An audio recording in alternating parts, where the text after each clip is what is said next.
Hello, everybody. Oops. Glad you can hear me. It's great to be with you all today. I'm Camilla McFarland. It's an honor to be at ECC 8. This is my 7th ECC. I never thought we would end up in Cannes, but at least we can all stay in this air-conditioned room for a little bit. Today I'll be talking about crypto go-to-market, the relationship between launching a product, launching a token, some best practices for how to do it successfully, and how to approach the relationship between the two. By way of introduction, after a few years in traditional finance at Bridgewater Associates, I've spent most of the last 8 years in crypto helping founders and projects launch and grow their businesses. At first, that was at Consensus in the early ETH ecosystem, where we did a lot of work helping bring Ethereum to market and a lot of those ecosystem projects. And then joined Amanda Cassett at Serotonin, who you'll hear from later today, to help launch projects across all parts of the crypto tech stack, L1s, L2 ecosystems, DeFi, gaming, infrastructure, application layer, middleware, many of which have tokens that we launched more from the go-to-market marketing side. I now work at G-20, one of the leading market maker and trading firms, helping projects launch their token from the other side of the curtain, from the capital markets side, and also as an advisor and venture partner at Fabric Ventures. So to dive in, as we hear sometimes in crypto, the token is the product and the product is the token, and launching either poorly hurts both. So today we'll cover why you should approach your token like a product and like a product launch, how to prepare for the most optimal token launch, and your post-token launch plan, which is often neglected but crucially important. So there are 3 parts of a successful crypto project. Product, ideally, is table stakes. You're building something innovative and novel and needed. Brand, a strong brand and a differentiation within the market. There's so much out there that looks a little bit like each other, and often brand, a very strong brand, is sometimes almost more important for reaching users and the market at large than product. We've certainly seen that happen a lot in the past cycle. And the third piece is the token, how you launch it, how it integrates with the project, and all 3 are crucially important, non-negotiable parts. Neglecting one of them undermines the power of the rest and certainly of the success of the overall whole. Today, we won't spend too much time on product. You'll hear from a lot of fantastic visionaries on this stage about product and about product innovations. We won't go too much into brand. You'll also hear from Amanda Cassett later today, who will go much more into brand and the importance of narrative, but we'll focus specifically on token. In a lot of ways, the token price is the ultimate user experience in crypto. Whether we want it to be that way or not, this talk today is going to focus on the reality of what exists in our market. 90 to 95% of all crypto ecosystem participants interact with your token, not your product. It's just the nature of the business. It's often the first user experience is with the token rather than actually being a user of your protocol. As an example, over 70% of Scroll's token holders in the first 30 days stopped using the dApp or interacting on chain with the product at all once incentives ended. Scroll's token traded well, 500 million in volume in the first 72 hours, but that did not convert to daily active users, and that remained quite flat despite the trading volume. So when it comes to user behavior in general, price really does lead product. We would not like it to be true, but often it does. The token is your front door. If the token price is good, the market thinks this is a fantastic product. And if the token price is bad, they think it has something to do with your fundamentals, which of course, again, we see time and time again, fantastic product with poor token performance. And so the encouragement is really to approach market structure like product design. Poor launches, not sort of thinking about the plan or thinking is something you have to get out of the way, poor launches can weigh down valuation even long after the chart stabilizes. And weak token launches don't just cause sell pressure, they really kill narrative, they stall growth and development and adoption, and they scare away capital from potential other investors, institutional or otherwise.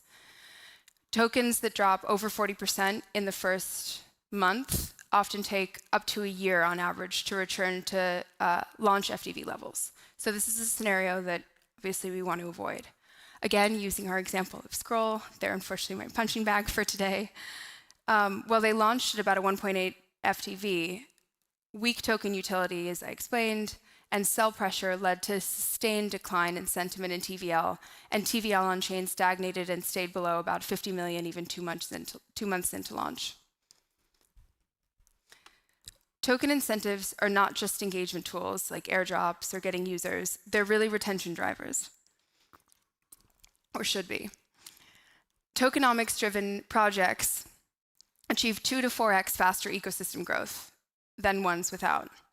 Projects like GMX used structured emissions and staking to reach 500 million in TVL in just under 6 months, and they've sustained around those levels you can see on the chart below consistently throughout their project, not really dipping below. Ripple, one of our early greats of the industry, recently rolled out a utility for XRP in their on-demand liquidity for cross-trade border payments, which created buy-sell volume for XRP and long-term holding incentives, with under 35% active token churn over the 12-month period. A key part of this, of figuring out your token product interface, is having the right partners on board at launch. Market makers have a spotty reputation in crypto, and not without reason. There have been a lot of bad actors, especially recently, but finding good ones that you trust, that are high integrity, that are professional capital markets participant, is a key part of success. They are essential for capital infrastructure. Because of the nature of token in our ecosystem, we don't just work in a tech and product world. We also work very closely integrated with capital markets. Working with market makers can reduce launch volatility by over 2 to 3x. And tokens with, again, quality MMs experience an average of 18 to 25% lower drawdowns in the first 30 days post-launch. To use 2 specific examples, Particle Network, which launched earlier this year, maintained about a 1 centralized to centralized liquidity ratio, limiting slippage and boosting investor confidence. I'm biased. They had very good market makers on board. They're one of our clients. Where if you compare to Scroll, which saw a 42% price drop in the first 10 days, was just weak demand absorption across their markets and unclear lock mechanics, which created, lack of sentiment. Pre-launch pitfalls and misconceptions. If you're heading into launch or you're advising anyone heading into launch, we see this and hear this all the time. Centralized exchanges are greedy, they're evil, so we're just going to launch on DEXs and have them chase us and pursue us because of the brilliance of our project. Or founders that are a little bit disillusioned about their launch valuation, and they think that they can launch at a $100 million launch valuation without any top-tier exchanges. They just won't be able to drive that volume and sustain those prices.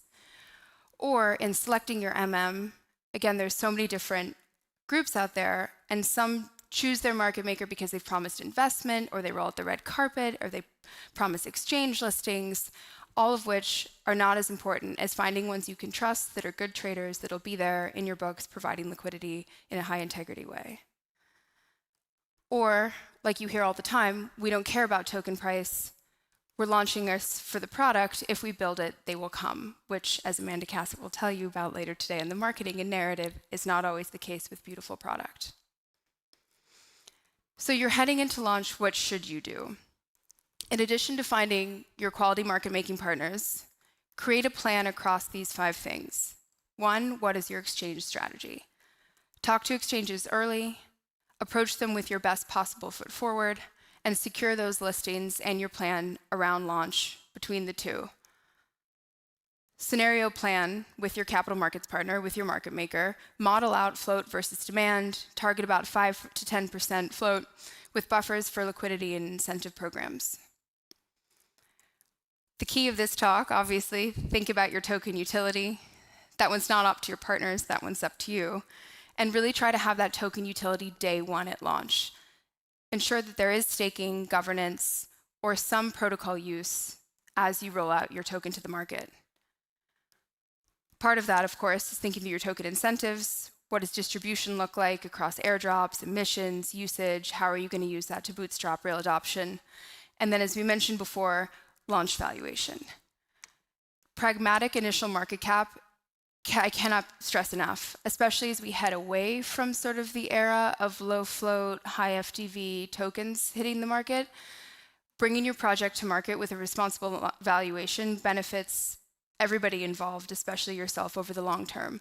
You kind of want to give the market a feeling like they're getting a good deal here and drive sustained momentum, which is good for a strong week one, month one price action. And then a side note, because there's a lot of discussion about this recently, is the amount of venture capital money you've raised in the past has little to no impact on price returns over time. And so sometimes founders use that naturally as a gauge to the valuation they should launch at is some multiple of their last round, but it is worth discussion and consideration with your partners. Congratulations, you've launched your token. You may be celebrating in Cannes with a glass of rosé with your co-founders, but it is super important to think about your post-launch strategy. Again, common things we hear all the time across crypto. We're only using our treasury to give out grants and fund the ecosystem, almost like a slush fund into Affinity to stimulate growth and development. Or proudly, we've never sold a treasury token because holding only our native token, we believe in the project long-term. To do otherwise would signal that we don't, which in my view, as capital markets, is just simply quite irresponsible and a little bit ludicrous. We'll get into it in a little bit why. Again, for the promotion of the long-term protocol development and growth and sustainability. Or we're an on-chain protocol, we only want to approach treasury from an on-chain perspective, which again, I completely understand from a value alignment standpoint and everything. But your post-token launch plan should be responsible and informed, again, with the singular goal of project development and protocol development over the long term. On the treasury management side, which I mentioned, I like to think of it as approaching it more like a sovereign wealth fund than just a trust fund you dip into. You should build your runway, fund your ecosystem, and support your token, and that can be based on yield from asset management on your treasury. Yield can come from a range of tailored solutions, which should be customized to your own protocol. It could be from diversification, again, depending on your project's ecosystem alignment, maybe diversification into majors. Tezos, you'll hear from, has 10,000 Bitcoin on their balance sheet. And so think about diversification not just as a hedging strategy, but also as an opportunity for yield, for Bitcoin staking or whatever it might be, for ETH or for ETH staking, or for stablecoins. It also helps with downside protection, depending on what happens in the market in the future. None of us have a crystal ball. And then you can also approach things even not on-chain, like options, calls, puts, other hedging strategies. Again, the goal is what I like to think of as sort of the concept of a forever treasury, where you raise venture capital money, you launch a token, and you sustainably and responsibly manage your treasury with the right approach to risk to continue to fund protocol development, salaries, hiring, growth, whatever it might be, in a sustainable way. The second thing, post-token launch plan, are token buybacks. Again, there's something that the crypto market, if you're crypto native or you come up in the tech ecosystem, this seems like a questionable activity. It is completely normal capital markets behavior. Stock buybacks happen all the time from listed equities. And you can recirculate value, like recent projects like Hyperliquid does, use your protocol fees to buy back your, or stake and burn your token, or from aforementioned treasury yield to reinforce buybacks and long-term value into your project. Also, prepare for unlocks. As I mentioned, we're sort of coming off of that low float, high FTV era of the ecosystem, and there's about 150 billion in token unlocks coming over the next 5 years. And so if that's you, if that's your project, you should be working with your market makers to absorb and manage that sell pressure as it does hit the market through things like quoting deep order books, getting ready for liquidity across exchanges, and rebalancing inventory and getting prepared to absorb those unlocks into your project. Also, a hot topic increasingly these days are liquid funds. And I don't mean liquid trading firms or hedge funds, but liquid funds and the growing popularity, almost acting like venture investors, looking at projects and their core fundamentals and their underlying tech of listed tokens and going in size to buy those projects because they believe in it long term. So how do you make yourself attractive to liquid funds outside of building a phenomenal project? You build robust options market, You build healthy liquidity, which signals institutional readiness for these players for reduced slippage to come in top of order book.